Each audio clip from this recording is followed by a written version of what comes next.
found a beetle on the ground. Hey, let's go. Man, I'm gonna get it. Watch me. I'm eating the beetle. Oh man, I don't know about this. Kind of crunchy. Man, I'm a killer dog. I got a beetle. Man, I don't know what you're doing, kid. Sitting there eating a beetle. You knucklehead. You dumb little bulldog. Man, I don't know. It's fun. It's high protein. I don't know about all this.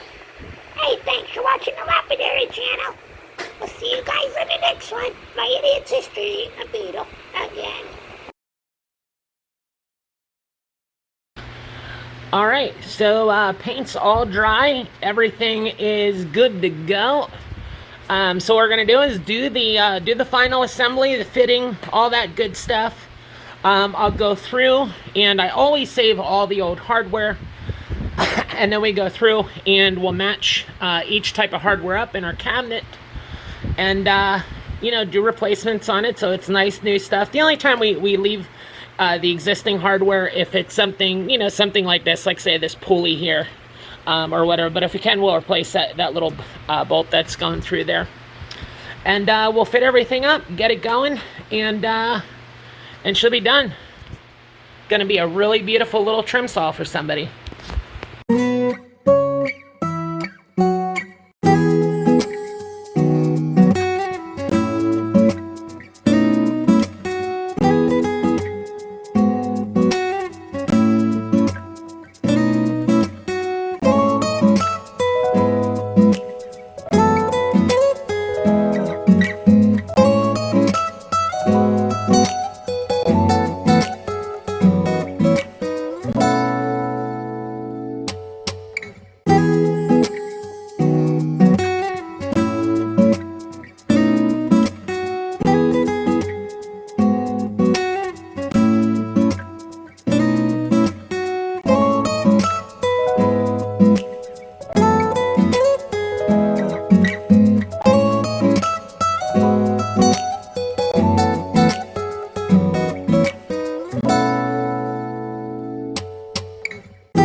Okay, guys.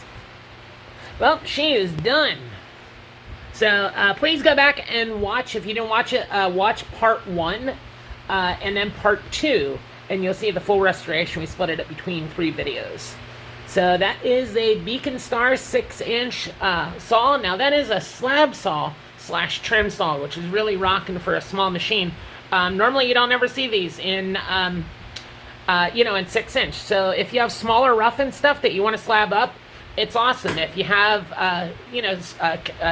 slabs that you want to cut down and start making cabs, you need a trim saw, you got that.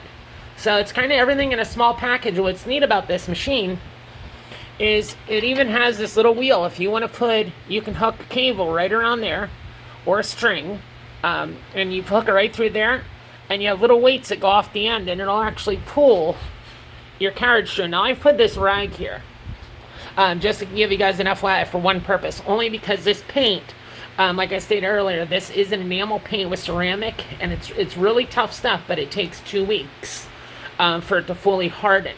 So I didn't want to put that painted surface against the table quite yet. Once I'll ship it out probably even that way, or we'll probably actually put bubble wrap in there. So that way it gives the paint a chance to fully cure. Or I'll probably actually just stand it up. But anyways, so real cool thing about this little saw is, to say you want to use it as trim saw, you mount your rough, clamp your rough down here, and you can loosen these guys up right here and move your rock in or out however you want. So each time you cut a slab, you'd move it in a little bit. You could even put little graduations of 1/4 of an inch on here if you wanted to, like I said in the earlier video. So there, if you want to use it as a slab saw, you're good to go. On these little wing nuts, I actually put little rubberized, if you can see them little washers are actually rubberized on the bottom.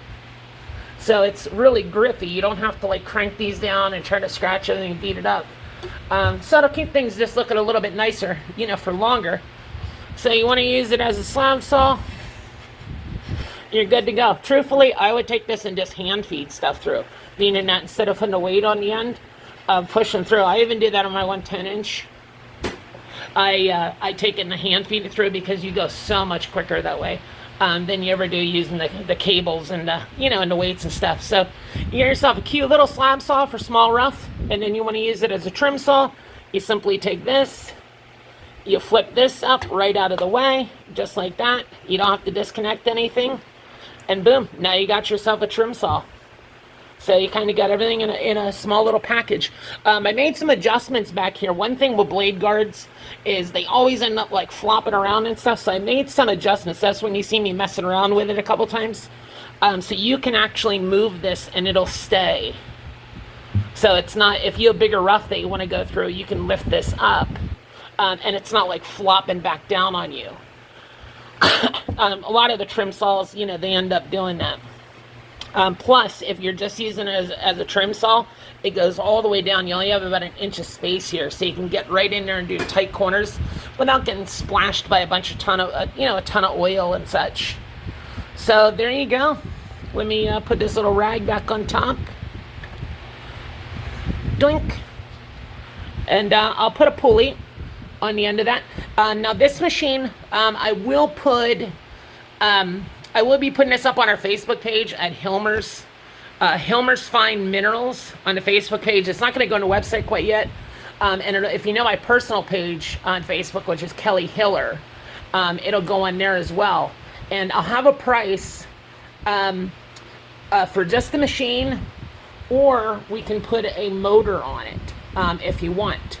And we can add a base and things like that. So the way we sell our machines, to sell them cheaper, is we sell them, where you're just buying the machine, because a lot of people have motors. Motors are pretty common.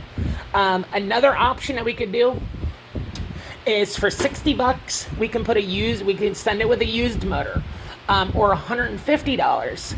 We send it with a brand new motor that's wired up. If you watch some of other videos, we wire them all up with water resistant switches on them. They're a 6-foot cord. They're a really nice Dayton 1/4 horsepower motor.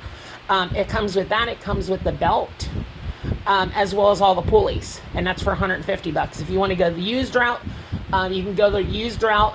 It's just standard plug on a used motor, and it's $60 on their extra. And then depending on what you want to do, if you want to add a base and stuff. So, if you guys are interested in this saw, let me know what other options that you guys want, and I can give you guys a price quote. But a lot of times we like selling them this way because people don't always need, like I said, the motor, the base. Some people like mounting them. You can mount these right to a workbench, where you just put in 2 little lag bolts, one on each side there, and you're good to go. So there you have it. Hope you guys enjoyed, and we will see you guys on the next one. Take care, guys.